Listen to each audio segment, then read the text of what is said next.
আপনারা সামনে জানেন, আমরা জানি বাংলাদেশ জামায়াত বাংলাদেশে কি করতে চায়। একটা ইনসাফ ভিত্তিক সমাজ রাষ্ট্র কায়েম করতে চায়, সমাজ থেকে অন্যায় দুর্নীতি দূর করতে চায়।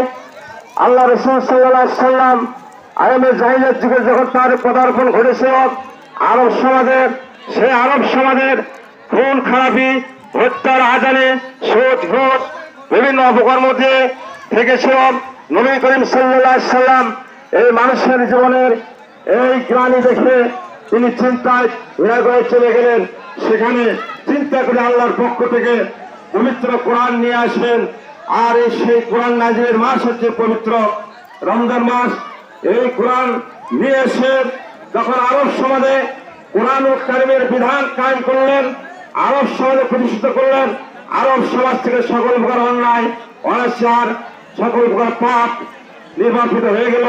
চিরদিনের জন্য আরব সমাজ একটা সোনার সমাজে রূপান্তরিত হয়ে গেল। এই জন্য বাংলাদেশ জামায়াত ইসলামী তারা নির্বাচভাবে কাজ করে যাচ্ছে দীর্ঘদিন থেকে।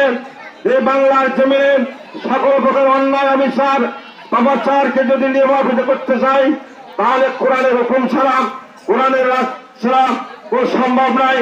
বিজয় এলাকাবাসী, আপনারা জানেন বাংলাদেশের স্বাধীনতার বয়স প্রায় 54 বছর। এই 54 বছর থেকে আজকে বাংলাদেশে বিভিন্ন তাফসীর মাহফিল, মসজিদ, মাদ্রাসা, বাংলাদেশের বিভিন্ন সমাজে বিভিন্ন জায়গায় তাফসীর জলসা মাহফিল হয়ে থাকে, কোরআনের আলোচনা হয়ে থাকে। কিন্তু এই আলোচনা দেখা যাচ্ছে কোন ফলাফল আসতেছে না। এই তিনি একজন আল্লাহ মানুষ, এই ব্যক্তিকে বাংলাদেশ জামায়াত ইসলামী তাকে নমিনি হিসাবে সিলেক্টেড করেছেন।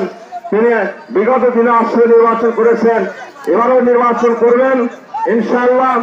আমরা দলমত নির্বিশেষে আমরা জনতা ডাক্তার আব্দুর সরকারকে আমাদের মূল্যবান আমানতে ভোটের মাধ্যমে তাকে জয়যুক্ত করে রবীন্দ্রনাথ উপজেলার কে আমরা একটি ইনসাফ ব্যক্তি উপজেলা, ন্যায়ভিত্তিক উপজেলা, সকল প্রকার অন্যায় অত্যাচার, সকল প্রকার জুয়া মদ, সকল প্রকার পাপ অশ্লীলতাকে আমরা দূর করে একটি সুন্দর সমাজ, সুন্দর উপজেলা করতে চাই।